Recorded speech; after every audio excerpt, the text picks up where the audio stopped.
Okay, Assalamualaikum warahmatullahi wabarakatuh. Let me introduce myself. My name is Muhammad Bilal. I'm from the 11 presentation group. And here I want to talk about teaching writing. Okay, teaching writing is an important aspect of teaching language application. Writing is an activity to channel ideas or ideas in writing. The writing paradigm is often seen as difficult for many people. It's because writing is combination of creativity on and a strong will from within the writer. In 1980, teachers learned more and more about how to teach fluency, not just accuracy, how to use authentic text and context in the classroom, how to focus on the purposes of linguistic communication, and how to capitalize on learners' intrinsic motives to learn, to same trends and the principles that undergirded them also apply to advances in the teaching of writing in second language context. Over the past few decades of research on teaching writing to second language learners, a number of issues have appeared, some of which remain controversial in spite of reams of data on second language writing. Here is a brief look at some of those issues. The first, composing versus writing. Composing is a part of the writing process. The process of writing requires an entirely different set of competencies and is fundamentally different from speaking. The permanence and distance of writing, coupled with its unique rhetorical convention, indeed make writing as different from speaking. The upshot of the compositional nature of writing has produced writing pedagogy that focuses students on how to generate ideas, how to organize them coherently, how to use discourse markers and rhetorical conventions to put them cohesively into a written text, how to revise and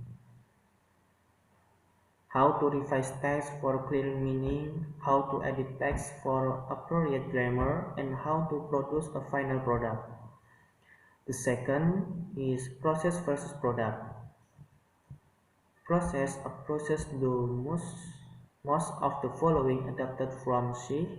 A.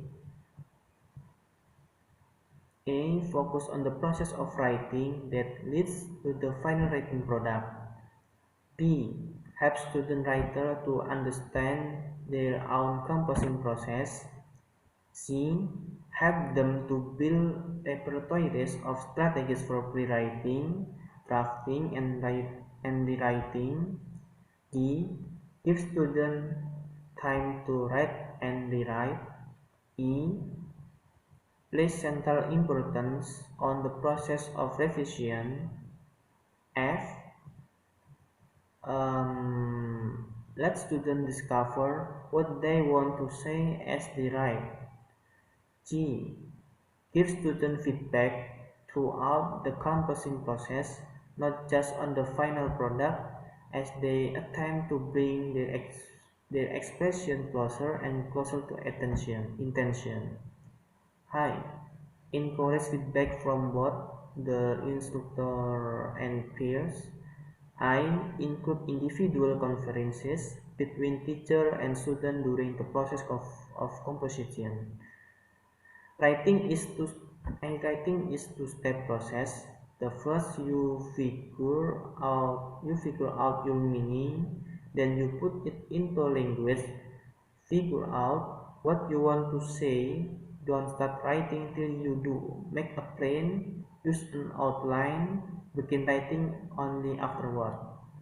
The product is after all The ultimate goal, it is the reason that we go through the process of rewriting, drafting, revising and editing, with the final product firmly in view. We could quite simply drown ourselves in a sea of revisions. Process is not process is not the end, it is the means to the end. The third, contrastive rhetoric.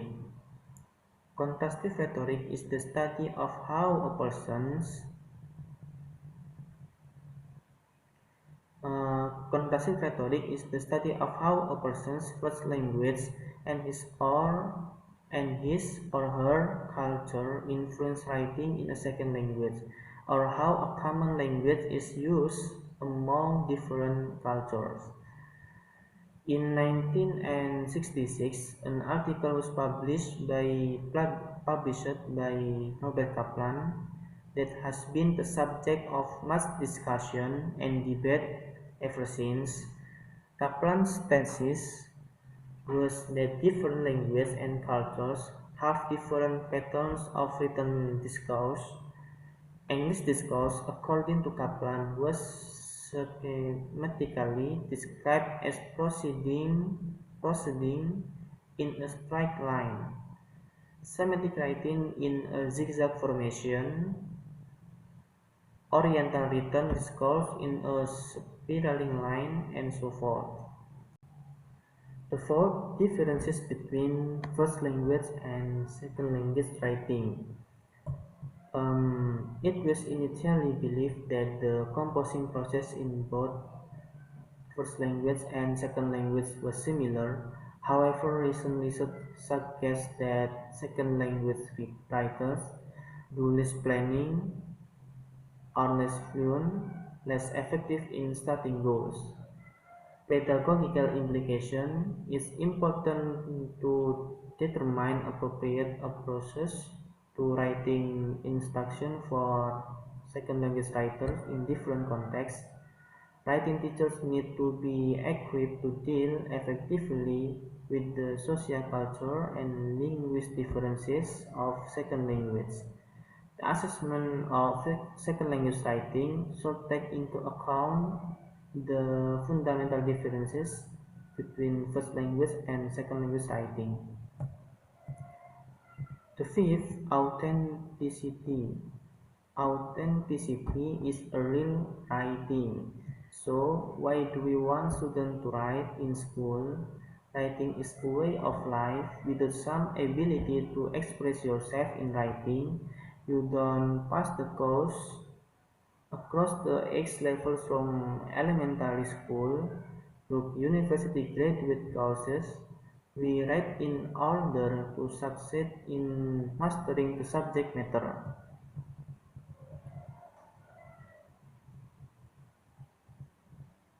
Another way to look at the authenticity issue in classroom writing is to distinguish between real writing and display writing.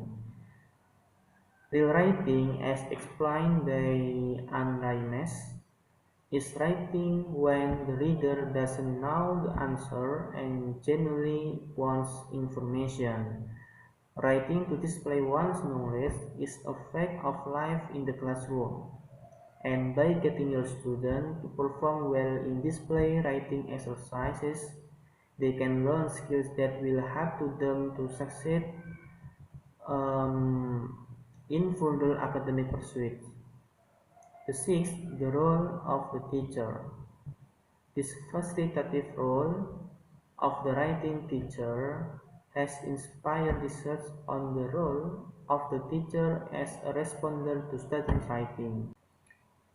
As a facilitator, the teachers offer guidance in helping students to engage in the thinking process of composing, but in a spirit of respect for student opinion, must not impose his or her own truths on student writing. The Naferis offer useful guidelines for making teacher commentary more effective. For example, Ferris found that when teachers A. requested specific information, and B. made summary comments and on grammar, more substantive student revisions ensued than when teachers A. posed questions and B. made positive comments. We are still exploring ways to offer optimal feedback to student writing. Okay. The last is types of written language. In our highly literate society, there are literally hundreds of different types of written text, a much large variety than found in spoken text.